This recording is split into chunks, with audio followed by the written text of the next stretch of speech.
एक समय की बात है, उत्तर प्रदेश के एक छोटे से गांव में सरला नाम की महिला अपनी बेटी प्रीता के साथ रहती थी। सरला पेड़ पौधे उगाने में बेहद ज्यादा फोकस करती थी। उसके लिए प्राकृतिक सौंदर्य खूब मायने रखता था। इसलिए सरला के घर में भले ही एक वक्त का खाना ना हो, पर वो पेड़ पौधों का बहुत ख्याल रखती थी। सरला की इसी प्राकृतिक मोहब्बत को देखते हुए प्रीता भी पेड़ पौधों का ख्याल रखना शुरू कर दी थी, जो कि अभी बहुत ही छोटी थी।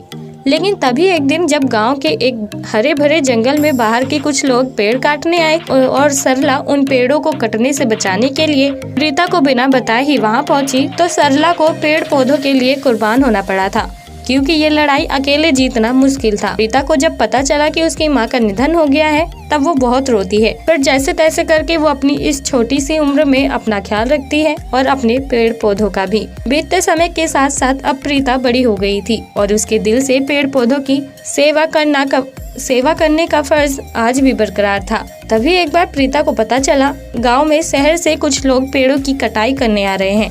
जब प्रीता को इस बारे में पता चलता है, तब वो समझ नहीं पा रही थी कि वो पेड़ों को कटने से बचाने के लिए क्या करे। अगर उसने भी नादानी में अपनी माँ जैसा कदम उठाया तो शायद उसे भी अपनी जान गंवानी पड़ेगी, और अगर उसने अपनी जान गंवा दी तो पेड़ों का ख्याल कौन रखेगा।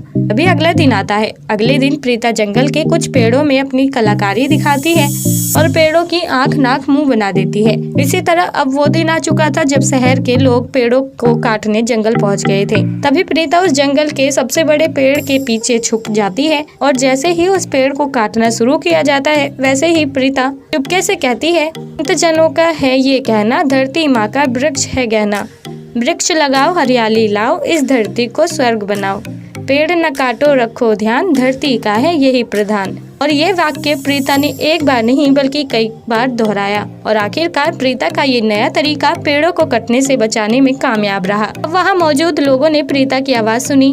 अब उन्होंने प्रीता को ढूंढने की कोशिश की और प्रीता सभी के सामने आ गई। तभी वहाँ मौजूद सभी लोगों ने प्रीता की तारीफ में कहा कि सचमुच प्रकृति को लेकर इतना जज्बाती होते हमने किसी को नहीं देखा है। हालांकि हम यहाँ आए तो थे पेड़ों को काटने, पर जिस तरह से तुमने हमें पेड़ों की अहमियत समझाई, उसमें एक अलग ही जान थी जिसने हमारी आंखें खोल दी हैं। वेल डन, तुमने आज जो किया वो सचमुच काबिले तारीफ है। और यही कहकर वहाँ के कुछ लोग प्रीता को इनाम के तौर पर पैसे देते हैं और उसकी खूब बड़ाई करते हैं। इसी तरह प्रीता प्रकृति के लिए अपने फर्ज को पूरी तरह से निभाने में कामयाब सिद्ध हो जाती है। तो दोस्तों, प्रकृति के लिए आप अपना फर्ज किस तरह से अदा करते हैं, आप हमें कमेंट बॉक्स में कमेंट करके जरूर बताएं। और साथ ही ऐसी और दिल को छू जाने वाली कहानियाँ सुनने के लिए आप हमारे चैनल को सब्सक्राइब करना ना भूलें।